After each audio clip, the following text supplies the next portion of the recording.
চট্টগ্রাম বন্দরের New Mooring container terminal বিদেশিদের কাছে ইজারার সিদ্ধান্তের প্রতিবাদে শ্রমিক কর্মচারী ঐক্য পরিষদ স্কপ অনশন কর্মসূচি পালন করেছে। শনিবার সকাল 10টা থেকে চট্টগ্রাম প্রেস ক্লাবের সামনে সংগঠনের নেতা সমর্থকরা অনশন কর্মসূচি শুরু করেন। সড়কের পাশে ফুটপাতের উপর মঞ্চ তৈরি করে শত শত শ্রমিক প্রতিবাদে যুক্ত হন। শ্রমিক নেতারা বলেন, এই সরকার জনগণের ভোটে নির্বাচিত হয়নি, তারপরও বিদেশিদের স্বার্থে সরকার এজেন্ডা বাস্তবায়ন করতে উঠে পড়ে লেগেছে।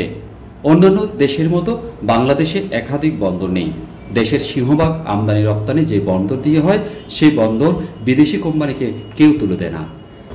কর্মসূচিতে গণমুক্তি ইউনিয়ন সভাপতি বীর মুক্তিযোদ্ধা রাজা মিয়া, ট্রেড ইউনিয়ন সংঘের সভাপতি খোরশেদ আলম, স্কপের যুগ্ম সমন্বয়ক রিজওয়ানুর রহমান, বাসদ মার্ক্সবাদী জেলা সমন্বয়ক অ্যাডভোকেট শফিউদ্দিন কবির আবিদ, বন্দর জাতীয়তাবাদী শ্রমিক দলের সেক্রেটারি ইব্রাহিম খোকন, ডক শ্রমিক দলের সেক্রেটারি আক্তার উদ্দিন সেলিম সহ নেতাকর্মীরা উপস্থিত ছিলেন। News desk, Charka TV.